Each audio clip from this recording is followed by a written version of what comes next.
Good evening, everybody. This was supposed to be my third in-person book talk about The Only Wonderful Things, the creative partnership of Willa Cather and Edith Lewis, which was published April 1st last year. But then Omicron hit in January and the format was switched to Zoom, even though it turned out that conditions are now appropriate for an in-person talk. So anyway, presenting from my kitchen table in Nebraska again. My presentation is going to be in two parts. First, I'll give a brief overview of the book, chapter by chapter, accompanied by images, and then I'll return to Cather and Lewis's engagements with Colorado as a place across their lives.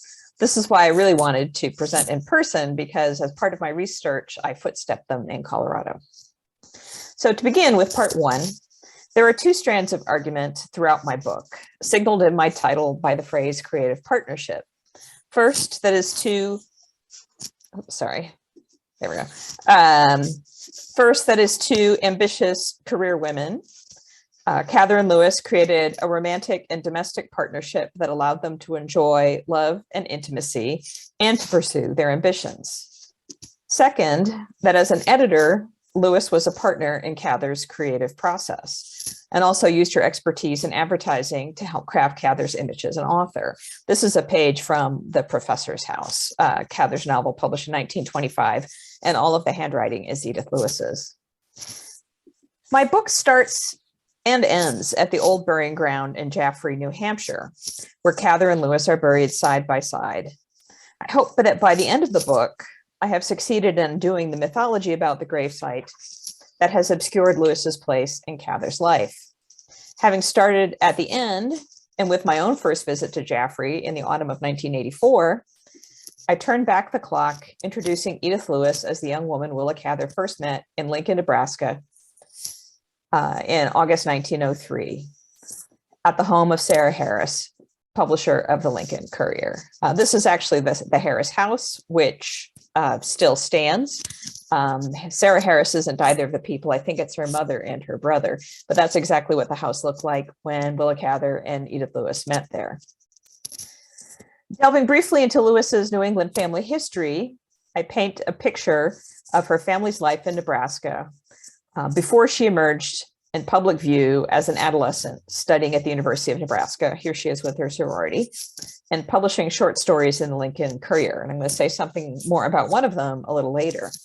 She transferred to Smith College in Massachusetts, where she met Oxa Barlow. This is Oxa, who was her roommate, an important character in the book, and from which Edith Lewis graduated in 1902. And she's in the back row of this picture in the yearbook with her literary society.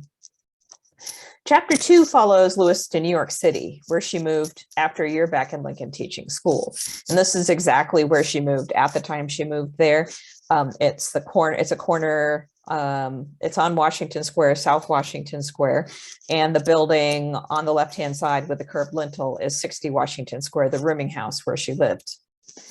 But I follow her to New York and then trace their first meeting, trace their relationship from their first meeting through about 1918 in this chapter. From 1906, both Cather and Lewis worked at McClure's magazine, and I argued that the magazine office was the crucible of their collaborative work on Cather's fiction. This is actually a poem rather than a work of fiction, but this is the first evidence I have found of Edith Lewis editing Willa Cather. It's a poem, The Swedish Mother, that appeared in McClure's magazine, and the red pen copy editing is Edith Lewis. I also argue that Cather and Lewis, in choosing to make a home together in 1908, this is the first place that they rented an apartment, this apartment building, in fact, were emulating Sarah Orne Jewett and Annie Fields in this picture here, identified by most scholars as the prototypical Boston marriage. In any event, after Cather left McClure's, Lewis moved on to Every Week magazine. And I recover Lewis's work as an editor of fiction there and think about it as a context for Cather's fiction. So on the right is something you may recognize. It's an illustration by Władysław T. Benda that was published in Mayantinia. That's Lena Lingard, Tending Cattle. And on the left is a story that Edith Lewis commissioned for Every Week magazine. And it's illustrated by W.T. Benda. And you can see it's the same model wearing the same clothes at the same time. So they were both collaborating with Benda on illustrating fiction. In chapter 3, I turn back the clock to 1915 to tell the story of Cather and Lewis's 4 shared trips to the U.S. Southwest. And this is them at Cliff Palace. I'll say more about this in a minute. At Cliff Palace at Mesa Verde. Throughout the book, Lewis's editing of Cather's fiction is a key theme, but I linger over the evidence here because the first surviving edited type draft of one of Cather's novels is The Professor's House. And this is, again, another page from The Professor's House, which was grounded in their 1915 and 1916 southwestern trips. So I'll return, as I said, to their journey to Mesa Verde in part 2. Their southwestern travels in 1925 and 1926 inspired Death Comes for the Archbishop. Although there is no type draft of that novel, there is a rich record of their travel and literary collaboration. This is them actually in 1925 and 1926, either at Alcalde, New Mexico, or near Taos at Maple Dodge Lujan's Ranch. After mining the record of their experiences together in the desert Southwest, I focus in chapter 4 on Lewis's career as an advertising copywriter at the J. Walter Thompson Company, arguing that her advertising copy for soap and hand lotion and Cather's fiction are in conversation with one another. And here they're actually on the same page. Uncle Valentine is a 1925 story by Willa Cather, published in the Woman's Home Companion.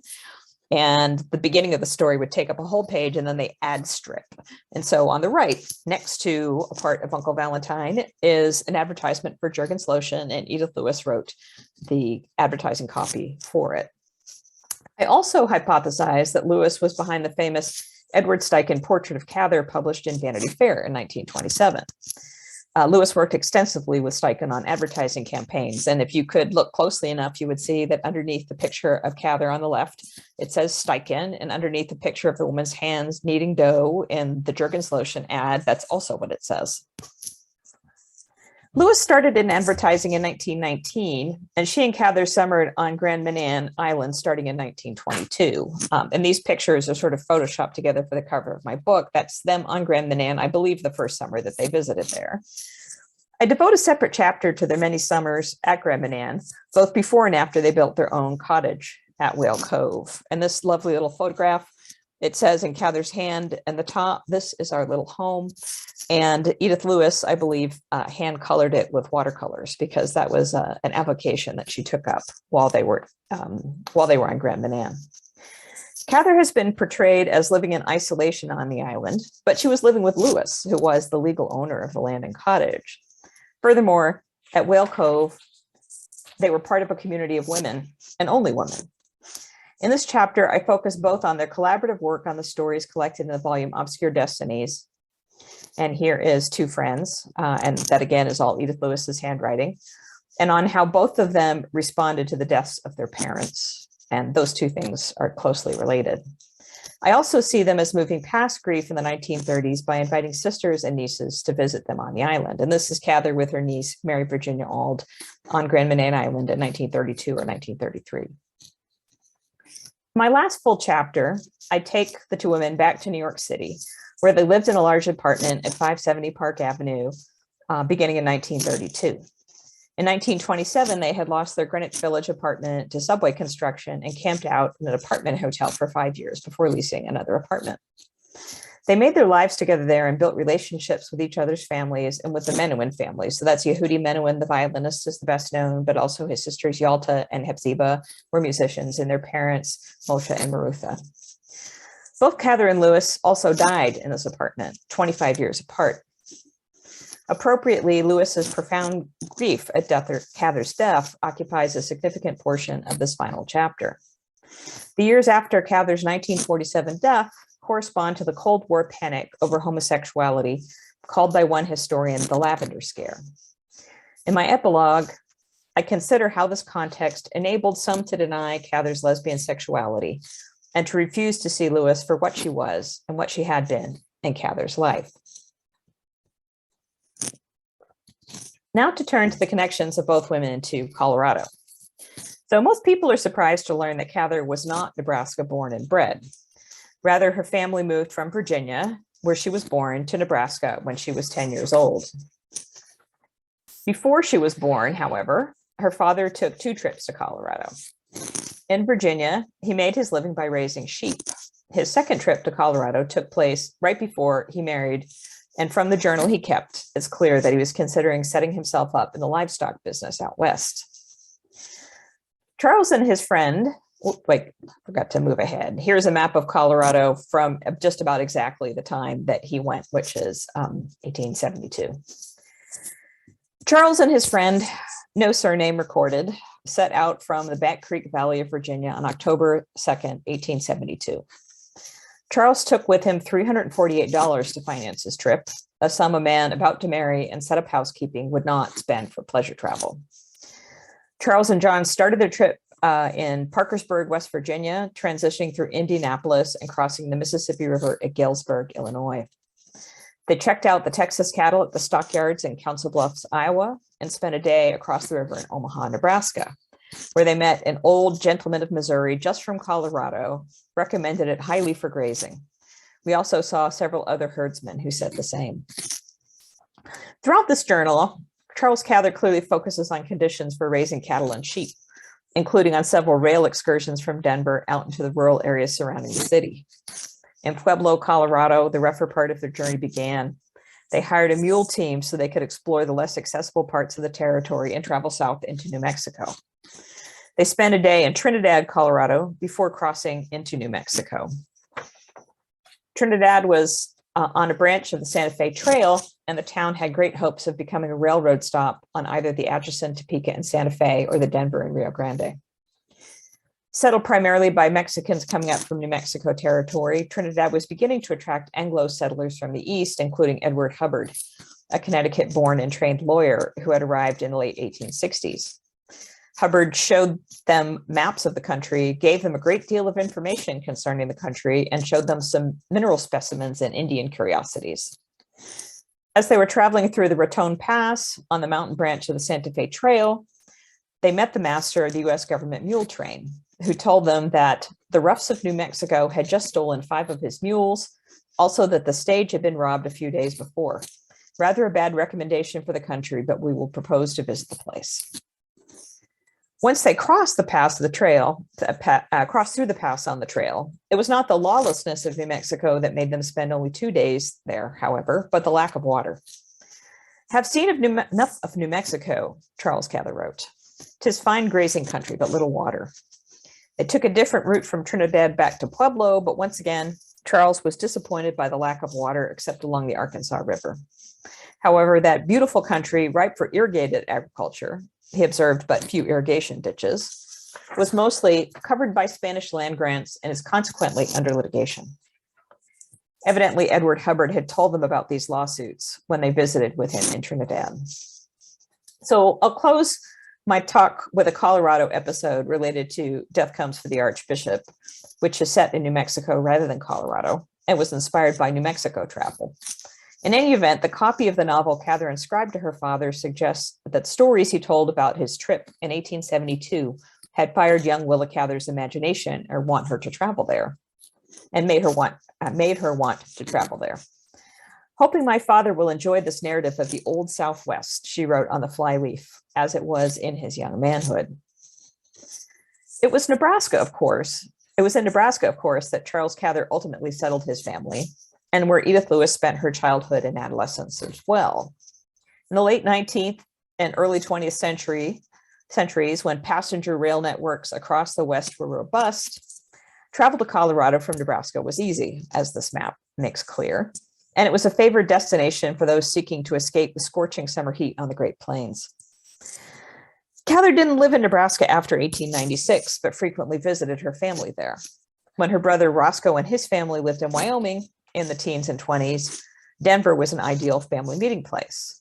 But I'm getting ahead of myself. So let me turn back the clock to the 19th century, the late 19th century, when Edith Lewis was a precocious adolescent attending classes at the University of Nebraska and publishing short stories in the Lincoln Courier, including this one, Mountain Echoes. Sarah Harris, publisher of the Courier, who later introduced Willa Cather and Edith Lewis to one another, had a brother who was president of the Burlington Railroad. And she paid for some of Edith Lewis's contributions to her weekly paper with railroad passes provided by her brother. In late July 1898, Lewis traveled by train to the resort town of Evergreen, Colorado, west of Denver, And on her return, the Courier published the story, Mountain Echoes, a two-part travel sketch. In part one, the genteel tourist narrator and her friend take a stagecoach to Clearmount, so renamed Evergreen, where they enjoy a country dance with the quaint locals. In part two, they awake early to see a Rocky Mountain sunrise and get caught in a mountain storm. That Lewis's family permitted her to travel to Colorado herself at age 17 suggests that her family had traveled there many times before. All of Cather and Lewis's other trips to Colorado took place when they were residents of New York City, and thus necessarily changed trains at Union Station on their way there. Cather spent time in southeastern Colorado in 1914, although that trip is documented only by a brief mention in one letter. I think it might also have something to do with the fact that her novel, The Song of the Lark, she had this habit of picking Red Cloud, Nebraska, her Nebraska hometown, up and moving it to other states, as it were, putting it in different landscapes while replicating the sort of developed part of the town. And the town where The Song of the Lark, the first part, takes place is in Colorado Sandhills. In any event, Cather and Lewis traveled together to the Southwest in 1915 on a trip that was quite deliberately a research trip for a new novel, the one that was going to be published, she thought, after The Song of the Lark. Here I'm going to read an excerpt from chapter 3 of my book, which is about Cather and Lewis's Southwestern travels, showing you images, including a number that are not in the book. And I need to thank the staff at the Archive and Research Library of History, Colorado, for helping me locate a report of Cather's interview with a Denver journalist mentioned in this excerpt, and which was crucial to reconstructing Cather and Lewis's time in Denver. So here we go. When they arrived in Denver on August 8th, 1915, Cather signed herself and Lewis into adjacent rooms on the 9th floor of the Brown Palace Hotel. And you can actually see the register. The historian, who also gives tour guides of the Brown Palace, showed me the register. 9th floor rooms were modest, but they were not staying long and could still enjoy the grand Italian Renaissance central courtyard and the abundant water supplied to rooms by the hotel's own artesian well. Decades later, Lewis described this trip as purely for pleasure. Cather, quote, loved the Southwest for its own sake. She did not go there with any express purpose of writing about it, of gathering material, as they say, for a story. In August 1915, when Cather was sitting in the hotel's elegant drawing room, its walls ornamented with white onyx columns and wainscoting and its ceiling ornamented with a painted mural, she told Margaret Harvey, a young reporter for the Denver Times, a different story. And Margaret Harvey actually is an interesting person, although I don't say much about her in the book. She was only 19 years old, just 19 years old, when she was assigned to interview Willa Cather. She frankly admitted, in Harvey's paraphrase, that she was, quote, going near Durango to see the old homes of the cliff dwellers, which she plans to use in her next novel. I'm just going to pause here to say that much of what we know about Cather and Lewis's journey to Mesa Verde comes from an essay she published in the Denver Times in 1916. And this is what it looked like. So the Denver Times is crucial in two ways. In line with the single-minded pursuit of literary material, she and Lewis ignored the 5-day circle route. Whoops. That was the one, and here's the, okay. So here's the map, sorry. They ignored the 5-day circle route from Denver to southwestern Colorado recommended for tourists, and you could see how you could circle around on the train, opting instead for a more direct route. The evening of August 9th in Denver, they boarded a Denver and Rio Grande train. 200 miles later at 4 a.m. on August 10th, Cather was awake when the train crawled out of the Lavender Pass. Later that day, they changed the DNRG narrow gauge line at Antonito. Because there were no sleeper cars on the narrow gauge train, Cather and Lewis disembarked the same day at Durango to spend the night before taking the last short leg of the DNRG spur to Mancos on August 11th. Even this 2-day journey from Denver to Mancos was dramatic, not a dull moment, as Cather later wrote. All day, you are among the high mountains, swinging back and forth between Colorado and New Mexico, with the Sangre de Cristo and Culebra ranges always in sight, until you cross the Continental Divide at Cumbres and begin the wild scurry down the western slope.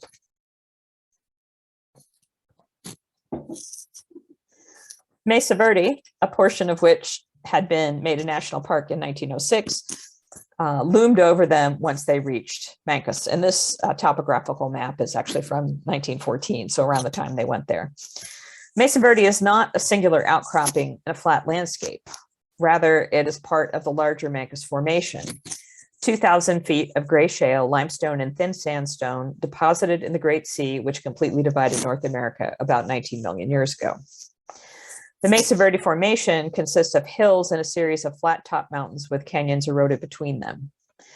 The Office of Park Superintendent Thomas Rickner was then located in Mancos, where Cather and Lewis spent at least 2 days making travel arrangements, quizzing locals about Mesa Verde, and enjoying the town itself. A rugged wagon road into the park had been completed in 1913, and when automobiles followed horse-drawn wagons in 1914, they provided a faster but still rugged and even terrifying journey.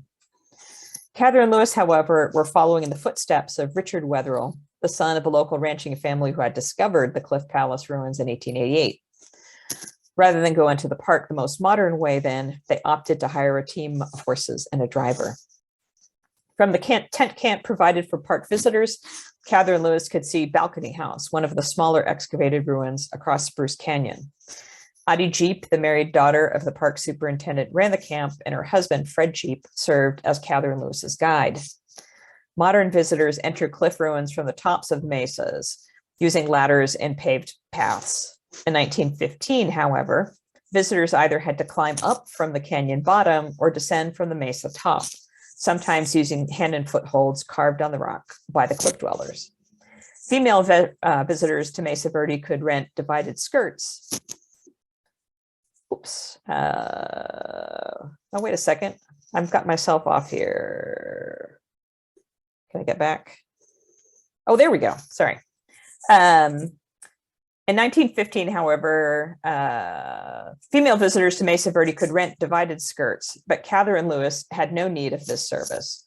Lewis photographed a smiling Cather climbing the cliff face in her khaki adventure suit, wearing trousers, as you can see here.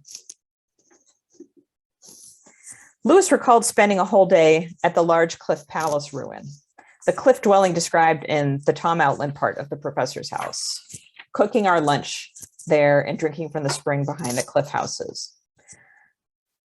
I don't know why I'm skipping ahead. Anyway, this is the cliff. This is Cliff Palace as photographed by one of the women. Surviving photographs of the two women together are rare, but like many tourists, they handed the camera back and forth between them. In their matching khaki suits, each posed sitting on the same wall at Cliff Palace.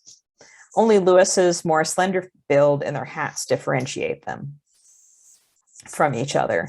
Indeed, while Lewis wears a more form-fitting small-brimmed woman's hat, Cather wears a cowboy hat. There we go, which you can see in this picture that it's a cowboy hat. Richard Wetherill and his brothers, who later helped him excavate some of the Mesa Verde ruins, were cowboys, and Cather dressed the part to explore the same ruins. Lewis sketched Mesa Verde Indian pots in a crude hardbound volume she picked up on their way into the park, likely in Mancos. These sketches suggest that she and Cather had met archaeologist Jesse Walter Fuchs and viewed the artifacts he had excavated from the ruins. Although Cather and Lewis had Fred Jeep to themselves as a guide for about a week, when a large group of tourists arrived, he handed them off to his nephew, who had just returned from 3 years of medical school in New England. Around August 23rd, James Rickner proposed to guide them to a recently discovered unexcavated ruin. And I'm going back to this because seeing this overview of Mesa Verde makes sense of what I'm going to say here. He first let them down from the rim of what is now called Chapin Mesa on a very rough trail. We had in many places, Lewis recalled, to hang from a tree or rock and then drop several feet to the next rock. They then hiked along the wide grassy bottom of Soda Canyon and climbed up the opposite canyon wall to the ruin. Rickner had not brought the ropes he needed to climb back up to the top of Chapin Mesa on the same trail on which they had descended, however. So he led them further down Soda Canyon and proposed they hike north up Cliff Canyon, up the other side of Chapin Mesa, so down and up to Fuchs Archaeological Camp. Unfortunately, the floor of Cliff Canyon was just a mass of broken rocks all the way, some of them as big as a house.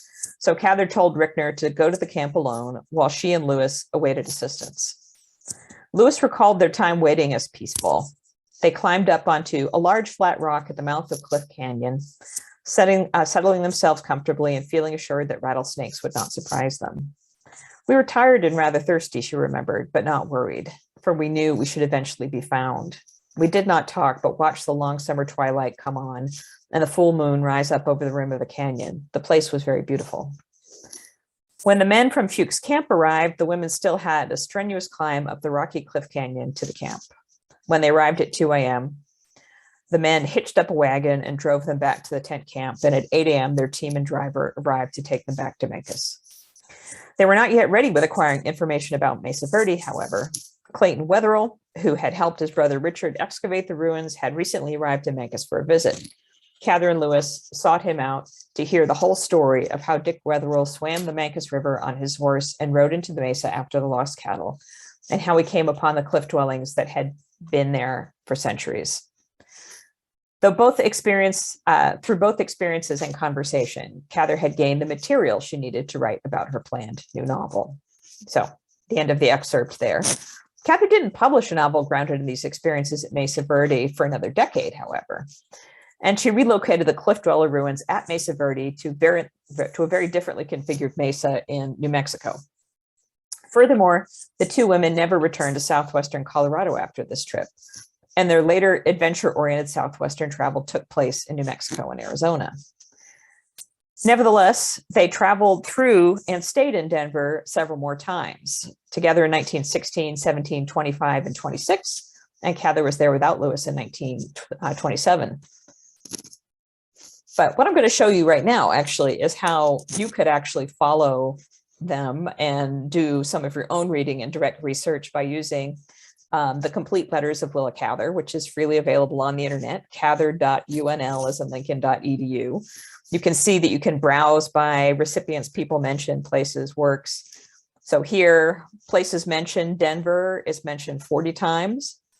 We're about 80% done, so there could be some more coming in. And then you can select even more and say, what about when Denver, Colorado is mentioned?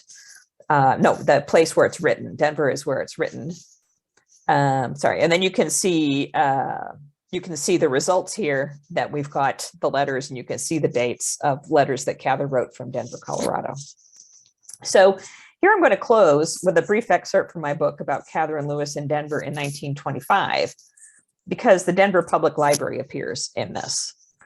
My reconstruction of this visit relies on a remarkable document created by Louise Gerber, later married name Burroughs.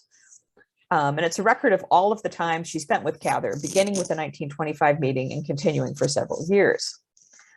Burroughs also saved all of Cather and Lewis's letters. Did I mention she was a librarian? Precisely how Louise Gerber ended up taking a job in Denver, I don't really know. She's from my part of the world, the Lehigh Valley in southeastern Pennsylvania, where she graduated from Cedar Crest College in 1919 and then attended the library training school at the New York Public Library from 1920 to 21. She was appointed an assistant at the Denver Public Library in 1923. In 1926, she left the Denver Public Library for the Library of the Metropolitan Museum of Art in New York City, which is where she met the man she would marry, painter and curator Bryson Burroughs. But on to my excerpt, which documents how in 1925, when Cather had experiences in New Mexico that inspired her to research Death Comes for the Archbishop, she went to the Denver Public Library looking for some research assistance. So here we go. After their dramatic adventure at Acoma, which is in New Mexico, Cather and Lewis traveled to Denver, where they met up with Cather's mother and her sister, Elsie, and took a very comfortable apartment in the new and very good Hotel Olin. And here's a period picture of it. So it was new and comfortable, but it was made to look like it was old Spanish mission style. Catering to an older woman in poor health and their own taste for modern comforts after the strenuous New Mexico experiences, Cather and Lewis went to the theater and took walks and motor rides, as Cather wrote to Mabel Lujan. They had just been visiting Mabel Lujan in Taos. On August 3rd, Lewis had to start her journey back to New York and the salaried office job that financed her long vacations with Cather. Cather, however, remained in Denver, where she soon presented herself at the Denver Public Library to ask for research assistance. The head of reference was on vacation, So an assistant, Louise Gerber, was assigned to help. Cather befriended the young librarian, taking her out to tea and accepting her invitation to drive around the surrounding countryside. So Louise had a car. Willa's brother Roscoe came in from Wyoming with his wife, Meta, and his 3 daughters, 2 of whom actually went to the University of Colorado, by the way. And Cather invited Gerber to join them all for dinner at the Olin. At dinner, as Gerber recorded in her diary, Cather was just as full of the new book in Fathers Macbeth and Lamy, and she told us a great deal about the Southwest, the mission churches, and about the old days. Cather also showed off a set of turquoise set in silver in a turquoise necklace. So there are more fun details in Gerber's diary that didn't make it into my book, including the behind-the-scenes excitement among the library staff at Cather's appearance, and Malcolm Dwyer's planning an elegant tea for Cather and the library staff. But I will just leave us in the interior of the library building and open up for questions and discussion. So thanks.